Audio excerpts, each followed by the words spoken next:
जय हिंद दोस्तों, उम्मीद करता हूँ आप सब बच्चों को दोस्तों लोन रिकवरी हेल्प में सभी का स्वागत करता हूँ। दोस्तों जैसे कि आपने थंबनेल में देख लिया होगा, आपका अगर 20 लाख से कम का लोन है, 20 लाख का लोन कैसे है? 20 लाख का कम लोन हम बता देते हैं। अगर आपके मल्टीपल लोन है, मल्टीपल लोन का मतलब कि आपने एक कंपनी से नहीं ले रखा लोन, आपने बहुत सारी कंपनियों से लोन ले रखे हैं। आपने कम से कम 8 से 10 कंपनियां, फिर आपने 4 या 5 कंपनियों से लोन ले रखे हैं, उसको बोला जाता है मल्टीपल लोन।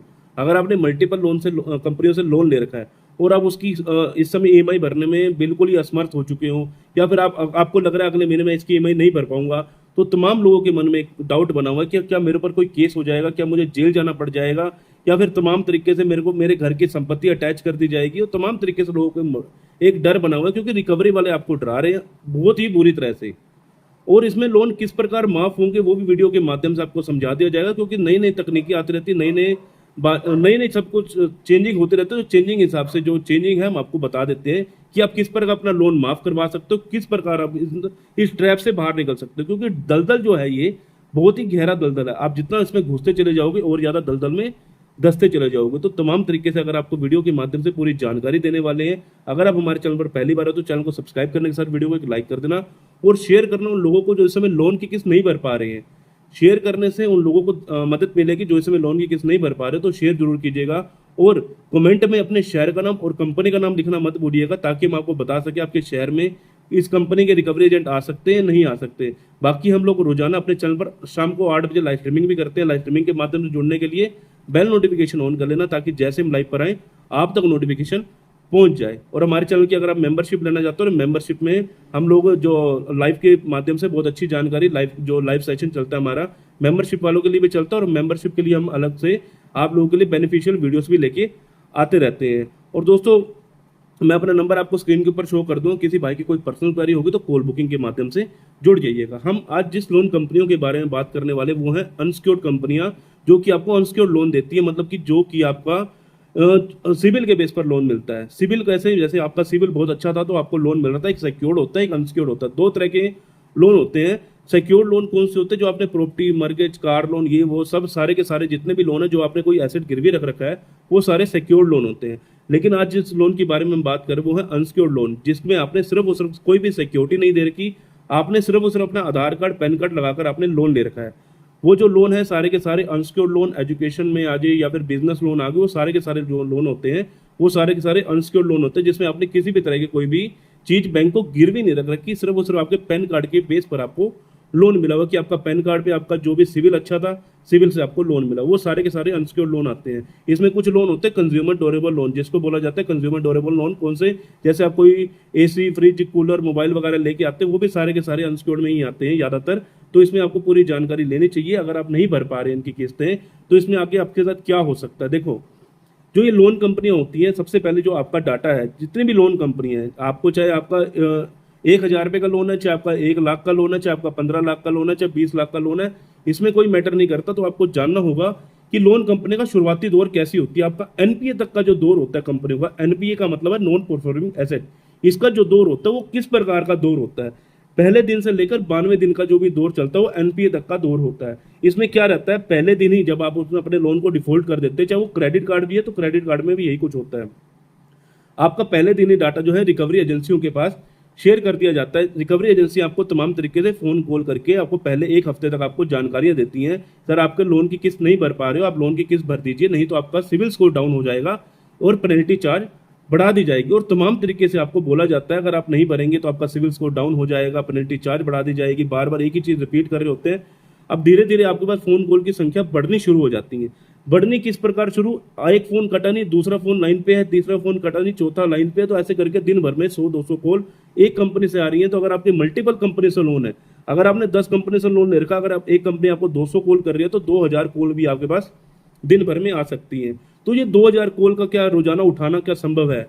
दोस्तों ये 2000 कॉल जितनी भी आ रही हैं, तो ये जरूरी नहीं है कि आप सभी का कॉल का जवाब दो। आप एक आधी कॉल का जवाब दे दो, 2 कॉल का जवाब दे दो, लेकिन आप हर एक कॉल का जवाब देंगे ना ही आप खाना खा पाएंगे, ना ही आप अपना काम कर पाएंगे। तमाम तरीके से आप हराश होकर सिर्फ और सिर्फ एक ही चीज में सोचते रह जाएंगे कि मैं लोन नहीं भरूंगा तो पता नहीं अब मेरे साथ अब क्या होगा।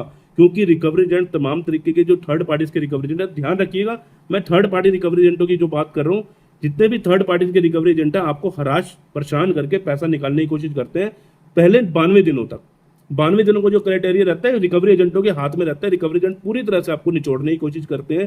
किस प्रकार कि भैया अगर आप पैसे नहीं दोगे हम आपकी कंप्लेंट कर देंगे, आप पैसा नहीं दोगे हम आपके घर के बाहर पर्चा चिपका के चले जाएंगे, आपका घर नीलाम करवा देंगे। तमाम तरीके से रिकवरी एजेंट आपको ऐसे दुर्व्यवहार करके पैसे निकालने की कोशिश करता है। लेकिन हम आज भी यही बोलते हैं सभी को, अगर आपके पास पैसा है तो पे कर दीजिए, नहीं है तो वेट कर लीजिए। ये नहीं है कि आपको तुरंत जेल में डाल दिया जाएगा या तुरंत आपके ऊपर कोई लीगल का प्रोसेस कर दिया जाएगा, ऐसा कुछ नहीं है। ये सब कुछ लीगल का जो प्रोसेस होता है वो सब कुछ एनपीए होने के बाद ही शुरू होता है। तो ये मत सोचिए रिकवरी एजेंट आपको जेल में डलवा देगा, तो रिकवरी एजेंट कुछ भी कर सकता है। रिकवरी एजेंट कुछ भी नहीं कर सकता। बाकी मैंने रिकवरी एजेंटों के ऊपर बहुत सारी अपने चैनल पर वीडियोस बना रखी हैं। रिकवरी एजेंटों से मेरे जो पुराने सब्सक्राइबर हैं 1% भी डर नहीं है उनका रिकवरी एजेंट का, क्योंकि जितने भी हमारे पुराने सब्सक्राइबर वो अपने अधिकारों को जान चुके हैं। अब हमारे सब्सक्राइबर अगर बन रहे हैं तो हमारी पिछली वीडियो रिकवरी एजेंटों की भी देखना कि हमने रिकवरी एजेंटों को किस प्रकार वीडियोस अपने चैनल पर डाल रखी है। ये सब कुछ चलता है 92 दिनों तक। 92 दिनों के बीच में आपको एक रिकॉल नोटिस प्राप्त होता है। रिकॉल नोटिस का मतलब होता है रिमाइंडर नोटिस। रिमाइंडर नोटिस का मतलब आपको जो कंपनी है लगातार याद दिलवा रही है अपने लोन की किस्त भर दीजिए, नहीं भरोगे तो हम आपके ऊपर लीगल का प्रोसेस शुरू कर देंगे। तमाम तरीके से आपको बोला जाता है। जो कंपनी है आपको रिकॉल नोटिस, रिमाइंडर नोटिस जिसको बोला जाता है वो भेजती है। उसके बाद जो कंपनी है आपको डिमांड नोटिस भेजना शुरू करते हैं। डिमांड नोटिस का मतलब आपको जानकारी होनी चाहिए। डिमांड नोटिस जब आपने बैंक के साथ एग्रीमेंट साइन किया था, बैंक ने एक चीज बोली थी, अगर आप लोन की किस्त नहीं दोगे तो हम आपसे पूरा पैसा वापस ले सकते हैं, हम आपके ऊपर लीगल का प्रोसेस शुरू कर सकते हैं। तो दोस्तों जो डिमांड नोटिस है, अब इसका रिप्लाई भी आपको जरूरी है। डिमांड नोटिस में आपको देखना जरूरी है कि डिमांड नोटिस किस प्रकार का डिमांड नोटिस है। अगर आपके पास कोई भी डिमांड नोटिस या रिकॉल नोटिस आया हुआ है, किसी एक्सपर्ट के माध्यम से जुड़ जाइए ताकि पता चल सके कि वो जो नोटिस है वो किस प्रकार का है। कई बार आपको नोटिस जो है बाद में नुकसान कर देते हैं, आपको पता नहीं रहता। इसलिए हम कहते हैं जितने भी नोटिस आए उसका रिप्लाई जरूर करवाएं। जो कंपनी है आपको सिर्फ जो नोटिस है इसके माध्यम से ही घेर सकती है, इसके अलावा और कोई भी ऑप्शन नहीं है। कंपनी ना ही ऐसे घर को अटैच कर सकती है, ना ही किसी सामान को अटैच कर सकती है, ना ही आर्बिट्रेशन में किसी प्रकार के सामान को अटैच कर सकती है। तो ये चीजें आपको समझना होगा कि अगर आपके पास अपने अधिकार हैं तो अपने अधिकारों से आप इनसे पीछा छुड़वा सकते हो। जरूरी नहीं है आज आपकी जॉब चली गई है या बिजनेस में लॉस हो गया, तमाम तरीके से आपने कहीं ऐसी जगह पैसा लगा दिया, आपका पैसा वापस नहीं आ रहा, तो लोन कंपनी आपको निचोड़ देंगी। ऑलरेडी लोन कंपनी ने आपको निचोड़ रखा है। 1 लाख के लोन के ऊपर जो बंदा 1.5 लाख रुपए दे रहा है वो पहले ही घाटे में है, ऊपर से वो और ज्यादा लोन के दलदल में घुसा हुआ है। उन्होंने 10 लाख के लोन लिए थे, लेकिन उसको जो भरना है 15 से 18 लाख उसको भरने को आ रहा होगा। वो सिर्फ ब्याज भरी जा रहा है और पेनल्टियां भरी जा रहा है, लेकिन अपना लोन आज तक भी वो पूरा नहीं कर पा रहा, क्योंकि लोन कंपनी इस प्रकार ही आपको ढकेलती चली जाती है। ये चीज आपने भी नोट की होगी। आपने जब शुरुआती दौर पर लोन लिया था, आपको पहले महीने तो लगा मैं लोन दे दूंगा, दूसरे महीने भी लगा लोन दे दूंगा, लेकिन तीसरे चौथे महीने जब आपके ऊपर एक पहाड़ सा बन गया, भैया ईएमआई बहुत ज्यादा है, लोन छोटा सा था, ईएमआई बहुत ज्यादा है, तो आपको एक घेरे में बन जाते हो जिसका नाम उस लोन की किस्त नहीं भर पाते हैं। अधिकतर लोगों के साथ यही होता है। अगर आपके साथ भी ऐसा हो रहा है तो कमेंट में जरूर बताना कि हाँ आपके साथ भी ऐसा हो रहा है। अपनी पूरी की पूरी जो ट्रूथ है, आपका जो सच्चाई है, कमेंट में जरूर लिखना कि आपके साथ क्या क्या हो रहा है, क्योंकि अधिकतर लोग हैं परेशान हैं बहुत ज्यादा रिकवरी एजेंटों की वजह से। रिकवरी एजेंटों से कभी मत डरना। अब बैंक जो है लीगल का प्रोसेस करना शुरू कर देता है 92 दिनों के बाद। 92 दिनों के बाद अब आपके पास जो नोटिस आएगा, demand notice, third demand notice भी आ सकता है।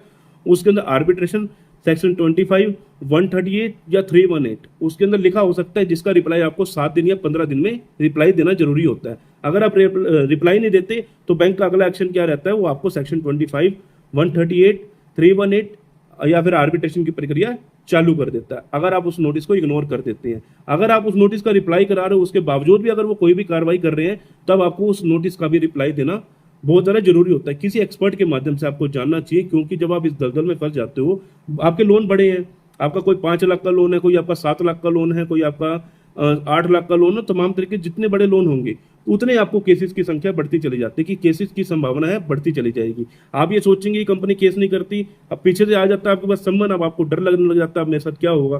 तो आपको किसी एक्सपर्ट के माध्यम से जरूर जुड़ना चाहिए कि भैया मेरे साथ जो चीजें हो रही हैं इससे बाहर कैसे निकला जाए। बाहर निकलने के रास्ते बहुत हैं, लेकिन आपको एक तो बताने वाला कोई नहीं है, आप लोग दलदल में फंसे हुए हो। यूट्यूब पे इतना बड़ा जाल बना हुआ है, हर कोई कुछ और, आपको हर नई नई चीजें सुनने को रोज मिलती हैं, तो ये सब चीजें आपको सुनने को मिलती है। तो आपको इतना नहीं समझना, आपको सिर्फ ठंडे दिमाग से सोचना मेरे को निकलना है कैसे भी करके, क्योंकि मैं फंस चुका हूँ इसमें। अब फंस चुका हूँ तो निकलना तो जरूरी है, नहीं निकलूंगा तो मेरी हालत खराब है। कल को मेरे को कोई नौकरी लेनी होगी तो मेरे को बैंक की नौकरी लेनी होगी तो मेरा सिविल खराब है, मेरे को कहीं बाहर जाना तो मेरा सिविल खराब है, अगर मेरे को नौकरी करनी है बाहर जाके तो मेरा सिविल तो खराब है। तो तमाम तरीके से अब आपको इन चीज़ों से बाहर निकलना है। सबसे पहले तो बाहर निकलने की कोशिश कीजिए, ठंडे दिमाग से ये सोचिए कि जो हो गया सो हो गया, मेरा सिविल था, सिविल तो दोबारा भी बन जाता है, ये नहीं है कि सिविल दोबारा नहीं बन सकता, लेकिन आपकी जो रेपुटेशन है वो दोबारा बनने में समय लगता है। लेकिन अपने रेपुटेशन को कभी गिरने मत देना। अब आपको इन चीज़ों से बाहर कैसे निकलना है? अगर आपके पास कोई भी नोटिस आ रहा, पहले तो आपको पता चल चुका आप अगले महीने लोन डिफॉल्ट होने वाले हैं या फिर आपका अकाउंट एनपीए होने वाला, उससे पहले पहले बैंक को एक लीगल प्रायर नोटिस भिजवाइए, वो भी एक एडवोकेट के माध्यम से भिजवाइए। एडवोकेट के माध्यम से भिजवाने से आपको क्या मिलेगा? एडवोकेट के माध्यम से एक आपको लीगल का प्रोसेस आपका शुरू हो जाएगा। जैसे वो लीगल का प्रोसेस शुरू होगा, धीरे धीरे धीरे धीरे क्या होगा, अब बैंक आपको कोई सेक्शन 25 भेज रहा है, 138 भेज रहा है, 318 भेज रहा है या आर्बिट्रेशन भेज रहा है, आपके पास ऑलरेडी एक वकील है, उसके माध्यम से आपने उसके रिप्लाई करवाने हैं। ठीक है, अब आपने रिप्लाई वगैरह सब करवा दिए, कंपनी के पास सारा डाटा आपका, देखो कंपनी अपनी तरफ से आपको बहुत ज़्यादा मेल करती है, बहुत ज़्यादा आपके पास नोटिस भेजती है बाय पोस्ट या बाय मेल। अब उन्होंने तो अपना तख्ता मजबूत कर लिया, लेकिन आपने अपने तख्ते में एक कॉपी भी नहीं रखी, तो ये आपके लिए बाद में नुकसान करती हैं। तो इसलिए हम कहते हैं हर आपको नोटिस का जो मेन नोटिस है उनका रिप्लाई दिलवाना जरूरी होता है। अगर आप उनका रिप्लाई नहीं करवाते, बाद में फिर उलझने ज़्यादा बन जाती हैं। अब ये तो हो गया क्लियर। अब हम जो 20 लाख के लोन की बात कर रहे थे, 20 लाख के लोन के बारे में हम बात कर लेते हैं। अब मल्टीपल लोन है, पहले बात सुन लीजिए, मल्टीपल लोन अगर आपका एक सिंगल 20 लाख का लोन है ना, तो वो डीआरटी में जाएगा। डीआरटी का मतलब होता है depth recovery terminal. Depth recovery terminal में फिर आपका केस जो है डेप्थ रिकवरी टर्मिनल में जाके फिर आपके केस में उलझन पैदा हो जाएगी। तो ये नहीं है कि डीआरटी में जाने के बाद सेटलमेंट नहीं होते, सेटलमेंट उसके बाद भी हो जाते हैं, लेकिन आपका केस डीआरटी में चला जाता है, जिसमें आपके घर की सामान की जब्ती ये वो सब कुछ जो है संभव हो जाता है। तो उसके अंदर भी सेटलमेंट हो जाती है, ये नहीं कि सेटलमेंट नहीं होती, लेकिन उसका थोड़ा सा तरीका थोड़ा चेंज हो जाता है। इससे बढ़िया अगर आपके मल्टीपल लोन है तो मल्टीपल लोन की तभी बात कर रहे थे, मैं डीआरटी की बात नहीं कर रहा, मैं आपके मल्टीपल लोन की बात कर रहा हूँ। मल्टीपल लोन आपका एक कंपनी से 1 लाख का लोन है, एक से 5 लाख का, एक का 7 लाख से, एक का आपका 8 लाख से, तो ऐसे करके आपके मल्टीपल लोन है, चाहे 20 लाख है चाहे 50 लाख का है, वो मल्टीपल लोन है, लेकिन एक सिंगल लोन भी आपका 20 लाख का नहीं है। तो आपको कोई भी लोन जो है डीआरटी में नहीं जाएगा। अब डीआरटी में नहीं जाने का क्या मतलब है? अब आपके ऊपर सिर्फ और सिर्फ सेक्शन 25, 138, 318 या फिर आर्बिट्रेशन की प्रक्रिया कर सकते हैं। जो जितने भी क्रेडिट कार्ड है, क्रेडिट कार्ड में अधिकतर आर्बिट्रेशन की प्रक्रिया की जाती है। आर्बिट्रेशन का मतलब होता है मध्यस्थता करना, लेकिन लोगों के मन में एक जाल बनाकर, डर बनाकर रिकवरी एजेंट बोल रहे हैं कि आपके घर का सामान उठा के ले जाएंगे, आपके घर का टीवी फ्रिज कूलर उठा के ले जाएंगे, आपके जो मोटरसाइकिल है, आपकी साइकिल है, वो उठा के ले जाएंगे। अगर वो अवार्ड पास हो भी जाता है, आर्बिट्रेशन का अवार्ड है, पास होने के बावजूद भी आपके सामान को टच ना करके वो सिर्फ और सिर्फ आपके जो अकाउंट है उसके ऊपर लीन लगाते हैं। बैंक का काम है आपका अवार्ड पास करवा के आपके जो बैंक अकाउंट है उसके ऊपर लीन लगवाना। ठीक है, अब मनमाने तरीके से अवार्ड पास हुआ तो उसके ऊपर भी आप ऑब्जेक्शन कर सकते हैं। मनमाने तरीके से कैसे? उन्होंने आर्बिट्रेशन नियुक्त कर दिया जब आपने अपनी तरफ से सहमति रखी नहीं। अब आपने ऑब्जेक्शन लगवाया, आपने आर्बिट्रेशन में ऑब्जेक्शन लगवाया, तो उन्होंने कैसे आपका अवार्ड पास कर दिया? तो उसके ऊपर भी आपको सहमति नहीं है तो आप उसके ऊपर ऑब्जेक्शन लगवाइए। सेक्शन 25 का नोटिस आया तो उसके ऊपर भी आपको रिप्लाई दिलवाना चाहिए वकील के माध्यम से। अगर आपके पास 318 या 138 का कोई नोटिस आया उसके ऊपर भी आपको रिप्लाई जरूर करवाना चाहिए। अब बैंक क्या है, अगर आपने सारा संभव कार्य कर दिया, अपनी तरफ से सारे नोटिस भेज दिए, अब बैंक क्या करेगा? अब आपका कोर्ट सीधा केस जो है कई बार कोर्ट में डाल देता है, कई बार नहीं डालता। 50% चांस रहते हैं, अगर आपने रिप्लाई करवा रखा है उनमें 50% चांस रहते हैं कि आपका कोर्ट में केस नहीं जाता। लेकिन जब कोर्ट में केस चला जाता है, आपको आपके शहर से कम 500 किलोमीटर दूर के दायरे पे बुलाया जा रहा है। दिल्ली रहते हो तो कोलकाता बुलाया जा रहा है, कोलकाता रहते हो तो दिल्ली बुलाया जा रहा है एक लोन को खत्म करने के लिए। तो ये कहाँ तक ठीक है? ये भी ठीक नहीं है। लेकिन अब क्या करें, रूल है, उन्होंने सम्मन भेज रखा, अब आपको जाना पड़ेगा। इसमें कई बार किसी व्यक्ति के साथ मेडिकल इशू बन जाता है कि भैया मैं जाऊं तो कैसे जाऊं, क्योंकि मेरा मेडिकल इशू है। एक तो कई बार ट्रेन नहीं मिल पाती। अब मान के चलो आपके पास आज सम्मन आया, आपको कल की डेट है, तो आपकी कल की डेट में आप कैसे पहुंचोगे? आपकी तो तबियत खराब है, या फिर आपके साथ कोई ऐसा मेडिकल इशू बना हुआ है, या फिर आपके घर पे किसी की मैरिज है, तमाम तरीके से कोई भी इशू है, आप वहाँ नहीं जा पाएंगे, वो तो वारंट इशू कर देंगे। इससे बढ़िया किसी वकील के माध्यम से वहाँ पर जानकारी जरूर पहुँचानी चाहिए कि भैया हमें थोड़ा सा समय चाहिए, हम लोग अगली बार आपके वहाँ पर आ जाएंगे। तो ये सब कुछ है। अब 20 लाख से कम के लोन के ऊपर आपका डीआरटी नहीं लगता। अब लोन को जो है हम लोन माफ कैसे करवाएंगे? अब तमाम तरीके से आपके साथ जो जंजाल बना हुआ है, अब इनको खत्म कैसे करेंगे? खत्म करने का भी तरीका है। देखो दोस्तों, कभी भी लोन पूरी तरह से माफ तो होते नहीं है, क्योंकि सरकार ने आज तक कभी पूरे लोन, सिर्फ केसीसी लोन एक बार माफ हुए थे, उसके बाद कोई भी आपके अनसिक्योर्ड लोन, देखो आपने पैसा ले रखा है, बैंक ने पैसा दे रखा है, बैंक कहेगा मेरा पैसा दो, लेकिन बैंक है अब सेटलमेंट तो करेगा ही करेगा। सेटलमेंट तो आपका अधिकार है, शुरू से जब से बैंकिंग शुरू हुई थी तब से सेटलमेंट होती आ रही है। ये मत सोचना कि सेटलमेंट नहीं होगी, हर कंपनी सेटलमेंट करती है। कोई कंपनी आपको 10% पे सेटलमेंट करती है, कोई कंपनी 20% पे, कोई कंपनी 30% पे, कोई कंपनी 40% पे, कोई कंपनी 50% पे। आप मान के चलिए आपका एक रेशो सेट हो रखा है 20 लाख का, 20 लाख का लोन है। आपने अपनी तरफ से ये देखना है कि मेरे को 20 लाख के लोन है, 5 लाख में खत्म करने हैं सेटलमेंट करके।